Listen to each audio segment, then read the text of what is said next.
Hey, Gene Galin with the Chatham Journal. I'm here with Mr. Ryne Smith, and Mr. Smith's, you got a little mad there, didn't you? I won't say mad. I was just telling them the truth, voicing my opinion, and also all the taxpayers' opinions that are tired of this. They're sick and tired of being ran over by that board, and it's ridiculous. This should not be happening. But we're all going to stand together on this, and we're not going to stop.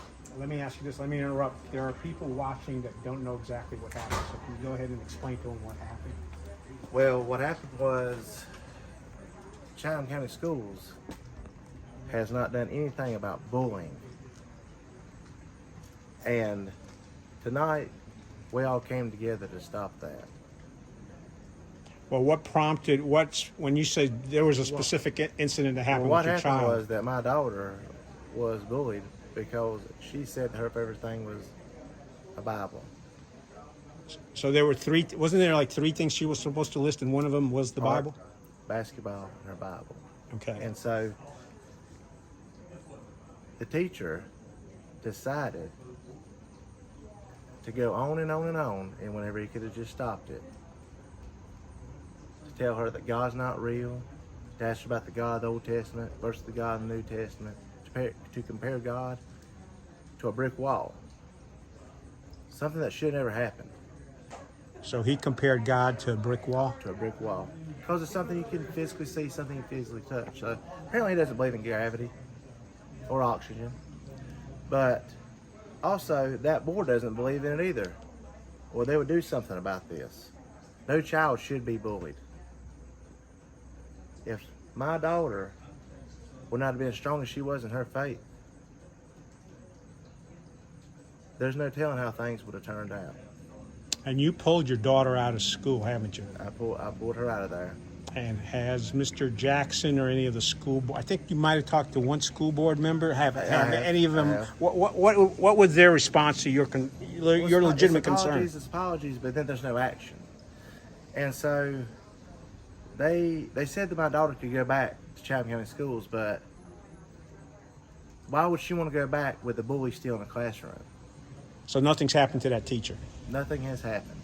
Actually, I think I found it's a male teacher, isn't it? Yes. Okay, I think I found him on the website. They've actually taken off his contact information. And the whole thing about it is, do something. Y'all work for us. The board works for us. The superintendent works for us. The assistant superintendent works for us. So now's the time for us to take a stand and show them that they work for us. As I mentioned earlier, get out if you ain't gonna do your job.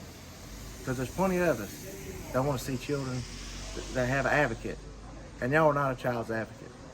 But there's plenty of you that are watching this that's going to take a stand and be a child's advocate and help us get them out. Because all they're doing is promoting bullying. Teachers have a union, children don't. So we all must come together. As a parent, what do you think is the most important? And you've talked about it, the advocacy. The board isn't listening, but as a parent, when your daughter came and told you what happened, it's a cliche question, but what were you feeling as a dad? Hurt that I entrusted the supervision of my daughter with them, and the incompetency that they have to not be able to chaperone these children, to be able to handle children. Why? And as it was mentioned tonight in the board meeting, how they've got 120 new teachers. That's nothing to brag about. If you got a good school system, teachers aren't going to leave. They're all leaving, going to private schools. They're going to these Christian schools because they are failing us. That board in there is failing us, that superintendent's failing us, and that assistant superintendent's failing us. That's why everybody's leaving. Mr. Ryne Smith, thank you very much. Is there anything else you'd like to finish up with, or did you kind of hit all the points you needed to? Well, I got a lot more to say, so stay tuned. All right. We'll be on the lookout. Thank you so much. Thank you.